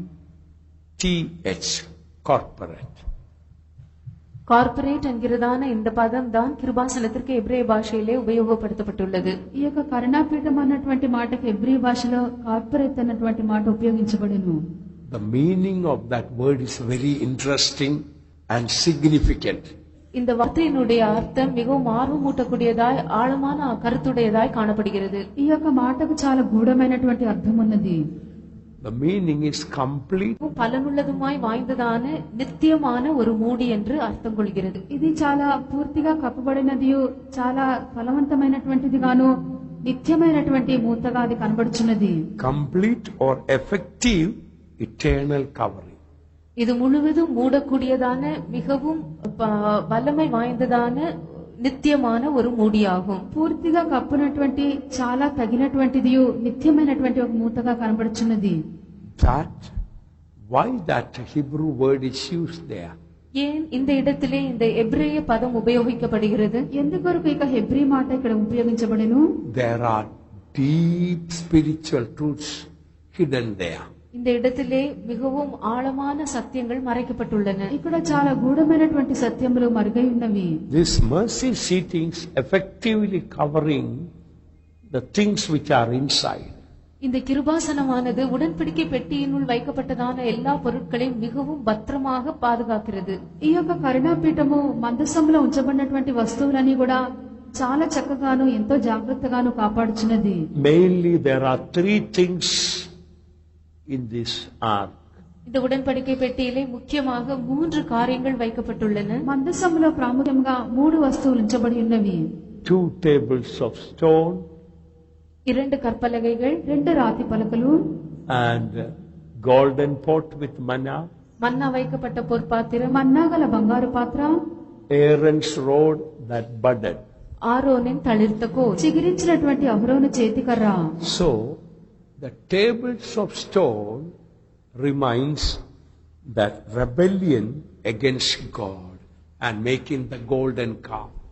இந்த கற்பலகைகள் இஸ்ரவேல் ஜனங்கள் தேவனுக்கு விரோதமாக முரட்டாட்டம் பண்ணி கலகம் பண்ணி பொற்கன்று குட்டியை உண்டாக்கினதை ஞாபகப்படுத்துகிறது. ఈ యొక్క 2 రాతి పలకలు ఇశ్రాయేలు ప్రజలు దేవునికి విరోధముగా తిరుగుబాటు చేసి బంగారు దూడను వారు కలుగజేసినటువంటి కార్యమును జ్ఞాపకం చేయుచున్నది. We know how Moses brought first the 2 tables of stone, and while bringing he saw Aaron, others dancing and worshipping the golden calf, and Aaron broke those stones. முதலாவதாக மோசே எவ்விதமாக முதல் 2 கற்பலகைகளை கொண்டு வந்தான் என்றும் அவன் இவ்விதமாக மலையிலிருந்து கீழே இறங்கி வரும்போது ஆரோனும் மற்றவர்களும் தாங்கள் உண்டாக்கினதான அந்த போர் கன்றுக்குட்டிக்கு முன்பாக அவர்கள் எப்படி வணங்கி நடனமாடினார்கள் என்பதையெல்லாம் அவன் பார்த்தபோது அந்த 2 கற்பலகைகளை எப்படி உடைத்து போட்டான் என்பதையும் நாம் அறிந்திருக்கிறோம். మోషే మొట్టమొదటిగా కొండ మీదకి ఎక్కి 2 రాతి పలకలు తీసుకొని దిగివచ్చినప్పుడు క్రింద జనులందరూ అహరోనుతో కూడా కలిసి తయారు చేసినటువంటి బంగారు దూడి ఎదుట నాట్యమనుటూ సంతోషించడం చూచెను. కావున మోషే ఆ 2 రాతి పలకలు అక్కడ పగలగొట్టడం సూచించినది. In short, the 2 tables of stone reminds the rebellion against God. சுருக்கமாக சொல்வோம் என்றால் இந்த 2 கற்பலகைகளும் தேவனுக்கு விரோதமாக கலகம் பண்ணினதை அது காண்பிக்கிறது. క్లుప్తంగా చెప్పినట్లయితే ఇక 2 రాతి పలకలు దేవునికి విరోధంగా చేసినటువంటి తిరుగుబాటు ఉన్నది. The Israelites had forsaken God and made golden calf and started worshipping instead. இஸ்ரவேல் ஜனங்கள் தேவனை விட்டுவிட்டு ஒரு பொற்கன்றுக்குட்டியை உண்டாக்கி தேவனுக்கு பதிலாக அதை தொழுது கொள்ள ஆரம்பித்தார்கள். ఇశ్రాయేలు ప్రజలు యెహోవాను విసర్జించి వారి కొరకు బంగారు దూడను తయారు చేసుకొని దేవునిగా ఆరాధించు వచ్చిరి. And the golden pot with manna, it reminds their rebellion against the will of God. மன்னா வைக்கப்பட்டதான பொற்பாத்திரம் அவர்கள் தேவ சித்தத்துக்கு விரோதமாக முரட்டாட்டம் பண்ணி கலகம் பண்ணினதை ஞாபகப்படுத்துகிறது. మన్నాగల బంగారు పాత్ర అని చెప్పినప్పుడు వారు దేవుని యొక్క చిత్తంకు విరోధంగా చేసినటువంటి తిరుగుబాటును అది సూచించున్నది. We all know one meaning of manna is the will of God. மன்னாவிற்கு ஒரு அர்த்தம் தேவ சித்தம் என்பதை நாம் எல்லாரும் அறிந்திருக்கிறோம். మన్నాకు ఒక అర్థము దేవుని యొక్క చిత్తమని మనమందరం ఎరిగి ఉన్నాము. So they murmured against manna. ஆகவே அவர்கள் மன்னாவுக்கு விரோதமாக முறுமுறுத்தார்கள். వారు మన్నాకు విరోధముగా సణిగిరి. So the golden pot with manna reminds their rebellion against the will of God. ஆகவே மன்னா வைக்கப்பட்டதான பொற்பாத்திரம் அவர்கள் தேவ சித்தத்துக்கு விரோதமாக கலகம் பண்ணினதை ஞாபகப்படுத்துகிறது. మన్నాగల బంగారు పాత్ర దేవుని యొక్క చిత్తంకు విరోధంగా వారు తిరుగుబాటు చేసిన సూచించున్నది. What does the Aaron's rod that budded reminds? ஆரோனின் தளிர்த்த கோல் எதை ஞாபகமூட்டுகிறது? చిగిరించినటువంటి అహరోను చేతికర్ర దేనిని సూచించినది? Perhaps some of you may remember that Korah and company rebelled against the servants of God. Are you the only servants of God? கோராவும் அவனுடைய கூட்டத்தாரும் கர்த்தருடைய ஊழியக்காரருக்கு விரோதமாக எதிர்த்து கலகம் பண்ணி நீங்கள் மாத்திரம்தானா கர்த்தருடைய ஊழியக்காரர் என்று சொல்லி அவர்கள் கலகம் பண்ணினதை நாம் அறிந்திருக்கிறோம். కోరహును అతని యొక్క సమాజమంతయును దైవ సేవకులకు విరోధంగా వారు తిరుగుబాటు చేసిరి. మీరు మాత్రమే యెహోవాకు సేవకులా అని చెప్పి వారు ప్రశ్నించిరి. So Aaron's rod reminds a rebellion against the servants of God. ஆகவே ஆரோனின் தளிர்த்த கோல் கர்த்தருடைய ஊழியக்காரருக்கு விரோதமாக எழும்பி கலகம் பண்ணுவதை ஞாபகமூட்டுகிறது. కావున చిగిరించిన అహరోను చేతికర్ర దైవ సేవకులకు విరోధంగా లేచి తిరుగుబాటు చేయడం సూచించినది. So these 3 items remind 3 rebellions. ஆகவே இந்த 3 பொருட்களும் 3 விதமாக அவர்கள் கலகம் பண்ணினதை ஞாபகம் மூட்டுகிறது. కావున ఇక 3 వస్తువులు కూడా వారు చేసినటువంటి 3 తిరుగుబాట్లకు సూచనగా ఉన్నది. Rebellion against God, rebellion against the will of God, rebellion against the servants of God. தேவனுக்கு விரோதமாக கலகம் பண்ணினது, தேவ சித்தத்துக்கு விரோதமாக கலகம் பண்ணினது, దేవునుடைய ஊழியக்காரருக்கு విరోధமாக కలగం பண்ணிనது. దేవునికి విరోధంగా తిరుగుబాటు, దేవుని యొక్క చిత్తంకు విరోధంగా తిరుగుబాటు, దైవ సేవకులకు విరోధంగా వారు చేసినటువంటి తిరుగుబాటు. So when we take that way, the meaning of this word mercy seat, that corporate is very significant. ஆகவே இந்த 3 காரியங்களையும் நாம் கணக்கில் எடுக்கும்போது இதன் மூல பதமாகிய கார்ப்பரேட் என்று சொல்லப்படுகிறதான அந்த வார்த்தைக்கு ஆழமான ஒரு அர்த்தம் இருக்கிறது நமக்கே வெளிப்படுகிறது. కావున ఇక 3 వస్తువుల యొక్క అర్థం మనం పరిగణించినప్పుడు దీనికి మూల భాషలో ఇవ్వబడినటువంటి కార్పొరేట్ అనే పదము చాలా అర్థసహితమైనది. Complete and effective eternal covering. முழுவதுமாக மூடக்கூடியதும் மிகவும் வல்லமை வாய்ந்ததும் பத்திரமாக காக்கக்கூடியதுமான நித்தியமான ஒரு மூடி. పూర్తిగా కప్పునటువంటి చాలా శక్తిగలదై తగినటువంటి మూతగాను నిత్యమైనటువంటి మూతగాను అది ఉన్నది. Beloved ones, we also sometimes rebelled against God, against the will of God, rebelled against the servants of God. அருமையானவர்களே, நாமும் கூட சில வேளைகளிலே தேவனுக்கு விரோதமாகவும் தேவ சித்தத்துக்கு விரோதமாகவும் దేవునుடைய ஊழிయக்காரருக்கு విరోధమాகவும் కలగం பண்ணி இருந்திருக்கிறோம். ప్రియులారా, మనము కూడా కొన్నిసార్లు దేవునికి విరోధంగాను దేవుని యొక్క చిత్తంకు విరోధంగాను దైవ సేవకులకు విరోధంగాను తిరుగుబాటు చేసి ఉండవచ్చును. We may not have done it with our hands and feet or with our tongue, but in our mind we might have rebelled in these ways. நாம் அதை ஒருவேளை நம்முடைய கை கால்களை உபயோகித்தோ நம்முடைய நாவை உபயோகித்தோ இவ்விதமாய் நாம் கலகம் பண்ணி இருக்க மாட்டோம். ஆனால் நம்முடைய మనదిలే அவர்களுக்கு విరోధமாக நாம் ఎదుర్த்து కలగం பண்ணி இருக்கலாம். ఒకవేళ మనక చేతులు కాళ్ళు మనక నాలుకతో మనం తిరుగుబాటు చేయకపోవచ్చును, అయినను మనక మనస్సునందు మనం తిరుగుబాటు చేసి ఉండవచ్చును. But thank God, look at the mercy seat or corporate. All our rebellion is covered by the mercy of God. ஆனால் இந்த கிருபாசனத்தை, அதாவது அந்த கார்ப்பரேட் என்று சொல்லப்படுகிறதான அந்த கிருபாசனத்தை நீங்கள் பாருங்கள், நம்முடைய எல்லா கலகங்களும் தேவனுடைய இரக்கங்களினால் மூடப்பட்டு விட்டன. ఆయనను ఇక కరుణాపీఠము లేక కార్పొరేట్ అని చెప్పినటువంటి కార్యం చూడుడి, మన యొక్క తిరుగుబాటు గుణమంతా కూడా దేవుని యొక్క కరుణ చేత అది కప్పబడి ఉన్నవి. And the interesting thing is that here the presence of God is in the form of Shekinah glory here. இதிலும் மிகவும் ஆர்வமூட்டக்கூடிய காரியம் என்னவென்றால், இந்த இடத்திலே தேவனுடைய சமூகம் என்பது ஷெகைனா மகிமையாக காணப்படுகிறது. దీనిలో మనకు విత్తైన కార్యం ఏదనగా దీని మధ్య దేవుని యొక్క మహిమ షెకైనా మహిమగా దిగుచు వచ్చెను. So when God looks, God doesn't see any of our rebellion. All what God sees is the mercy of God on us. ஆகவே தேவன் நம்மை பார்க்கும்போது நம்முடைய எந்த விதமான கலகத்தையும் அவர் காண்பதில்லை. அவர் பார்க்கக்கூடியதெல்லாம் ஒரே ஒரு காரியம், நம்மை மூடி இருக்கிறதான தேவனுடைய இரக்கமாகும். కావున దేవుడు మనం చూచినప్పుడు మన యొక్క ఏ తిరుగుబాటు గుణం కూడా ఆయన చూచట్లేదు. ఆయన చూచినదంతా కూడా మనపై ఉంచబడినటువంటి దేవుని యొక్క కరుణ, ఆ కనికరమే. God's mercy has covered all our rebellion. நம்முடைய எல்லா கலகங்களையும் தேவனுடைய இரக்கம் மூடிவிட்டது. మన యొక్క తిరుగుబాటు గుణంలోని కూడా దేవుని యొక్క కరుణ కప్పి ఉన్నది. But there is a warning. What will happen if the lid is removed? What will happen? ஆனால் ஒரு எச்சரிப்பு கொடுக்கப்படுகிறது. ஒருவேளை இந்த மூடி அந்த இடத்திலிருந்து அகற்றிவிட்டால் என்ன சம்பவிக்கும்? అయినను ఒక హెచ్చరిక, ఈ యొక్క మూత దాని పై నుండి తీసివేయబడినట్లయితే ఏమి సంభవించును? If this mercy seat is removed or this cover is removed, what will happen? இந்த கிருபாசனம் அல்லது இந்த மூடி அந்த இடத்திலிருந்து நீக்கப்பட்டு விட்டால் என்ன சம்பவிக்கும்? కరుణాపీఠము లేక ఆ యొక్క పై మూత తీసివేయబడినప్పుడు ఏమి సంభవించును? This holy fire of God instantly can remove, destroy and make it to ashes all these things, including the stones. Not only the Aaron's rod that budded, including the stones can be immediately reduced to ashes. இந்த தேவனுடைய பரிசுத்த அக்கினியானது உடன் தானே உள்ளே இருக்கிறதான அந்த மூன்று பொருட்களையும் கற்பலகைகளையும் சேர்த்து உட்பட உடனடியாக அதை அப்படியே சுட்டெரித்து சாம்பலாக்கிவிடும். ఈ యొక్క దేవుని యొక్క పరిశుద్ధమైన అగ్ని తిన్నగా పడినప్పుడు చిగిరించినటువంటి అహరోను చేతికరను మాత్రమే కాదు, రాతి పలకలను ఆ రాళ్లను కూడా పూర్తిగా అది కాల్చివేసి బూడిదగా చేయును. In other words, if the mercy of God is gone out of our life, இன்னொரு விதத்தில் சொல்வோம் என்றால், தேவனுடைய இரக்கம் நம்முடைய ஜீவியத்தை விட்டு போய்விடும் என்றால், కావున దేవుని యొక్క కనికరము మన యొక్క జీవితం నుండి తొలగిపోయినప్పుడు we are finished. நாம் அதோடு கூட எல்லாம் நம்மை பற்றிய காரியமே முடிந்துவிடும். దాంతో మనకు పని అయిపోయినదే. Let me give you an important warning Bible verse and close. நான் உங்களுக்கு ஒரு முக்கியமான ఎచ్చరికக்கூடியதான వేద వచనத்தை கொடுத்துவிட்டு முடிக்கிறேன். ఒక ప్రాముఖ్యమైనటువంటి హెచ్చరిక అయినటువంటి వాక్యం ఇచ్చి నేను ముగించదును. Let it not happen to any one of us. அது நம்ம ஒருவருக்கும் சம்பவிக்க வேண்டாம். అది మనలో ఎవరికి సంభవింపకుండా దూరమగును గాక.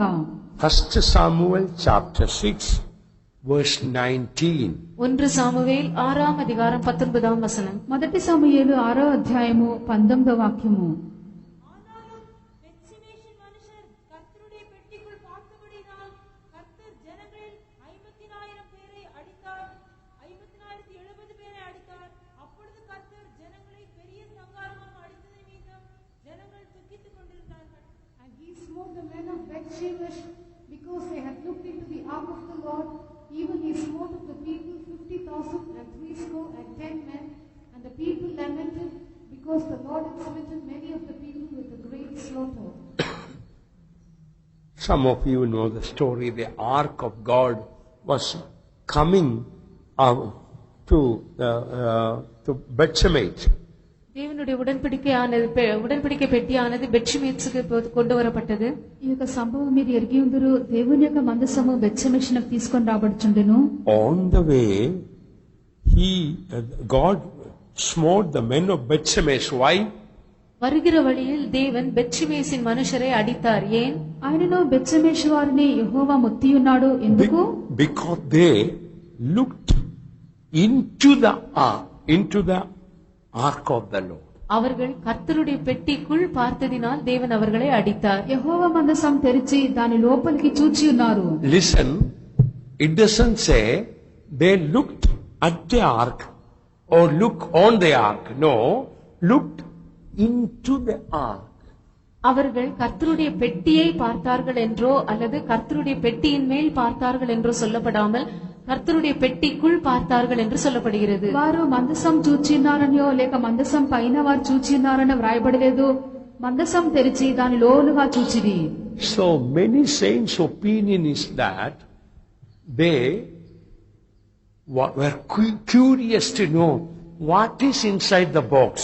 So they might have removed the lid to look into these things inside the ark. ஆகவே இதை குறித்த அநேக பரிசுத்தவான்களுடைய அபிப்பிராயம் என்னவென்றால் இந்த பெத்ஷெமெசின் மனுஷர் இந்த பெட்டிக்குள் என்ன இருக்கிறது என்பதை கண்டறிய ஆவலா இருந்தார்கள். அப்படி அந்த பெட்டி உள் வைக்கப்பட்டதான அந்த பொருட்களை பார்க்கும்படியாக மேலே இருக்கிறதான அந்த மூடியை அவர்கள் எடுத்திருக்க வேண்டும். அந்த மூடியை எடுத்துவிட்டு அதன் பின்புதான் பெட்டிக்குள் அவர்கள் பார்த்திருக்க வேண்டும். కావున అనేకులు ఆశపడుచున్నదేమనగా మందసంలో ఏమి ఉంచబడినదని చెప్పి వారు చూడగోర్చున్నారు. పైన ఉన్నటువంటి మూత వారు తీసినప్పుడు మాత్రమే లోపల ఉన్నటువంటి కార్యములను వారు చూడగలుగురు. Even once a year when the high priest will go into the most holy place, he has no right to look into the ark to see the things inside. வருஷத்திற்கு ஒருமுறை பிரதான ஆசாரியனும் கூட மகா பரிசுத்த ஸ்தலத்திற்குள் பிரவேசிக்கும் போது அவனுக்கும் கூட அந்த உடன்படிக்கை பெட்டிக்குள் என்ன இருக்கிறது என்று பார்ப்பதற்கேற்ற உரிமையே கிடையாது. సంవత్సరంలో ఒకసారి ప్రధాన యాజకుడు అతి పరిశుద్ధ స్థలంలోనికి ప్రవేశించినప్పుడు కూడా మందసము లోపల ఏమి ఉన్నదని చూచుటకు అతనికి కూడా ఏ హక్కు లేదు. The fire of God consumed 50,070 people immediately. உடனடியாக தேவனுடைய அக்கினியானது அவர்களில் 50,070 பேரை சகரித்து விட்டது. వెనువెంటనే తక్షణమే 70,070 మందిని హతం చేసెను. Because they looked into the ark. ஏனென்றால் அவர்கள் கர்த்தருடைய பெட்டிக்குள் பார்த்தார்கள். ఎందుకనగా మందసము లోపుగా వారు చూచిరి. God has forgiven all our rebellions. கர்த்தர் நம்முடைய எல்லா கலகங்களையும் மன்னித்து விட்டார். ప్రభు మన యొక్క తిరుగుబాట్లన్నీ కూడా క్షమించి They ఉన్నాడు. all are covered by the mercy, the grace of God. அவையெல்லாம் தேவனுடைய இரக்கத்தினால் அவருடைய கிருபையினால் மூடப்பட்டு விட்டன. అవన్నీ కూడా దేవుని యొక్క కనికరము ఆయన కృప చేత కప్పబడి ఉన్నవి. So removing the mercy seat, what does that show? ஆகவே இந்த கிருபாசனத்தை இந்த மூடியை எடுத்து விடுவது என்பது எதை காண்பிக்கிறது? కావున యొక్క కరుణాపీఠమును తీయుట లేక తెరచుట అని చెప్పుట అర్థమేమి?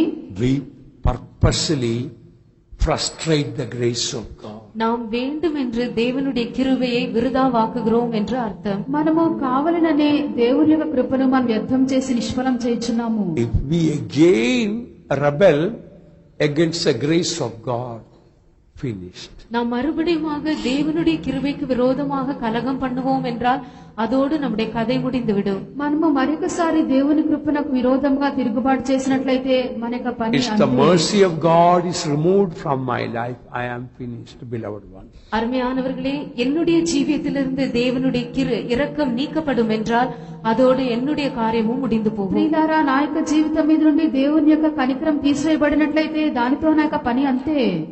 Pride and rebellion can be like our removing the lid out of the ark. பெருமையும் கலகமும் என்பது உடன்படிக்கை பெட்டியின் மேல் இருக்கிறதான அந்த மூடியை எடுத்து விடுவதற்கு சமானமாயிருக்கிறது. గర్వము తిరుగుబాటు అన్నటువంటి గుణములే మందసం మీద ఉన్నటువంటి కరుణాపీఠమును మనం తీర్చున్నామని చెప్పి అర్థము. Then all these will be instantly consumed அப்பொழுது உடன் தானே அதன் உள்ளே இருக்கிறதான இந்த எல்லா பொருட்களும் సుట్టెరిத்து ఆ సాంబలాకపடும். మూత తీయబడినప్పుడు వెంటనే లోపల ఉన్నటువంటి వస్తువులన్నీ కూడా కాల్చివేయబడి బూడిద అయిపోవును. What does that mean? அதன் அர்த்தம் என்ன? దానికి అర్థమేమి? These two tables, we know that it shows the love of God and love to our neighbor, love to human beings. இந்த இரண்டு கற்பலகைகளும் நாம் தேவனிடத்தில் அன்பு கூறுவதையும் பிறரிடத்தில் மற்ற மனுஷரிடத்தில் அன்பு கூறுவதையும் காண்பிக்கிறது என்பது நமக்கு தெரியும். రెండు రాతి పలకలు అనగా దేవుని ప్రేమించుటయు ఇతర పొరుగువారిని కూడా ప్రేమించుటయు మనం ఎరిగి ఉన్నాము. Manna doing the perfect will of God. மன்னா என்பது தேவனுடைய பரிபூர்ண சித்தத்தை செய்வதை காண்பிக்கிறது. మన్నా దేవుని యొక్క సంపూర్ణమైన చిత్తం చేయుటయున్నది. Aaron's rod shows our consecrated ministry. ஆரோனின் தளிர்த்த கோல் நம்முடைய பிரதிஷ்டை பண்ணப்பட்ட ஊழியத்தை காண்பிக்கிறது. చిగురించినటువంటి అహరోను చేతికర ప్రతిష్ఠించబడిన మన సేవ ఉన్నది. If the grace of God is removed, beloved ones, we lose the love of God, we lose the love to the brethren, we cannot do the will of God, and our consecrated ministry will be finished. தேவனுடைய கிருபை அவருடைய இரக்கம் நம்மை விட்டு நீக்கப்படும் என்றால் நாம் தேவனிடத்தில் வைத்திருக்கிற அன்பு நம்மை விட்டு போய்விடும். நாம் மற்றவர்களிடத்தில் அன்பு கூறுவதும் நம்மிடத்தில் இல்லாமல் போய்விடும். நம்மால் தேவனுடைய சித்தம் செய்ய முடியாது. நம்முடைய பிரதிஷ்டை பண்ணப்பட்டதான ஊழியமும் முடிந்துவிடும். కావున మన మీద ఉన్నటువంటి కృపయు ఆ యొక్క కనికరము తొలగించబడి ఉన్నట్లయితే దేవుని ఎడల మనకున్నటువంటి ప్రేమ అది తొలగించబడును. పొరుగువారి ఎడల ఉన్నటువంటి ప్రేమ మనలో లేకుండా పోవును. దేవుని యొక్క చిత్తం చేయనటువంటి కార్యమే మనలో లేకుండా ఉండవచ్చును. ప్రతిష్ఠించబడినటువంటి సేవ కూడా మన లేకుండా పూర్తిగా మన యొక్క కార్యమే అంతమొనర్చును. Indeed, it is the mercies of God that we are not consumed. உண்மையாகவே நாம் நிர்மூலம் ஆகாதிருக்கிறது தேவனுடைய கிருபை அவருடைய இரக்கமே ஆகும். నిజంగానే మన నిర్మూలం కాకున్నది దేవుని యొక్క కృపా కనికరములే. Mercy of God has covered all our rebellion. தேவனுடைய இரக்கங்கள் நம்முடைய எல்லா கலகங்களையும் அப்படியே மூடிவிட்டன. దేవుని యొక్క కనికరము మన యొక్క తిరుగుబాట్లన్నీ కూడా కప్పివేసి ఉన్నది. Let us never remove the lid. நாம் ஒருபோதும் அந்த மூடியை அதை விட்டு அகற்ற வேண்டாம். ఎన్నడూ కూడా ఇక పై మూతను మనం తీయరాదు. Let not rebel against God and become proud and remove that cover. நாம் தேவனுக்கு விரோதமாக கலகம் பண்ணி பெருமை உள்ளவர்களாக மாறி அந்த மூடியை நாம் நீக்கிவிட வேண்டாம். దేవుని విరోధంగా మనం తిరుగుబాటు చేసి మనం గర్వం గలవారమై ఎన్నడూ కూడా ఇక మూతను మనం తీయరాదు. Let us be one with mercy seat, one with Christ, the God of mercy. நாம் கிருபாசனத்தோடு கிறிஸ்துவோடு இரக்கங்களின் தேவனாகிய அவரோடு கூட ஒன்றாய் சேர்ந்து இணைந்திருப்போமாக. కరుణాపీఠంతో క్రీస్తుతో కరుణా సంపన్నుడైనటువంటి యొక్క దేవునితో ఏకంగా మనం కలిసి మనం ఉండదము. If that is so, with the mercy seat Christ we also will be lifted up to glory. அது அப்படியானால் அந்த கிருபாசனமாகிய கிறிஸ்துவோடு கூட நாமும் கூட அப்படியே மகிமைக்குள் எடுத்துக்கொள்ளப்படுவோம். అలాగైనట్లయితే కరుణాపీఠమైనటువంటి క్రీస్తుతో కూడా మనమును మహిమలోనికి కొనిపోబడదము. Shall we all pray? நாம் எல்லாரும் మనమందరం ప్రార్థించదము. Hallelujah. Father, we pray. Thank you, God. Hallelujah. கிருபையிதே தேவா கிருபையிதே கிருபையிதே தேவ கிருபையிதே தாங்கி நடத்தியதே இயேசுவிலே பொன்னேசரிலே அகமகிழ்ந்தே நாம் ஆனந்திப்போம். இயேசுவிலே பொன்னேசரிலே அகமகிழ்ந்தே நாம் ஆனந்திப்போம். கிருபையிதே தேவ கிருபையிதே கிருபையிதே தேவ கிருபையிதே தாங்கி நடத்தியதே இயேசுவிலே பொன்னேசரிலே அகமகிழ்ந்தே நாம் ஆனந்திப்போம். இயேசுவிலே பொன்னேசரிலே அகமகிழ்ந்தே நாம் ஆனந்திப்போம். கிருபையிதே தேவ கிருபையிதே கிருபையிதே தேவ கிருபையிதே தாங்கி நடத்தியதே இயேசுவிலே பொன்னேசரிலே அகமகிழ்ந்தே நாம் ஆனந்திப்போம். இயேசுவிலே பொன்னேசரிலே அகமகிழ்ந்தே நாம் ஆனந்திப்போம். பொன்னேஸ்வரிலே அகமகிழ்ந்தே நாம் ஆனந்திப்போம். இயேசுவிலே பொன்னேஸ்வரிலே அகமகிழ்ந்தே நாம் ஆனந்திப்போம். இயேசுவிலே பொன்னேஸ்வரிலே அகமகிழ்ந்தே நாம் ஆனந்திப்போம். இயேசுவிலே பொன்னேஸ்வரிலே அகமகிழ்ந்தே நாம் ஆனந்திப்போம். இயேசுவிலே பொன்னேஸ்வரிலே அகமகிழ்ந்தே நாம் ஆனந்திப்போம். இயேசுவிலே பொன்னேஸ்வரிலே அகமகிழ்ந்தே நாம் ஆனந்திப்போம். ஹalleluya ஹalleluya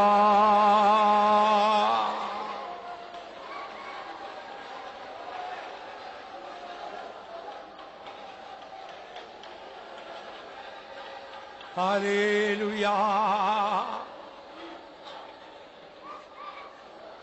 my God hallelujah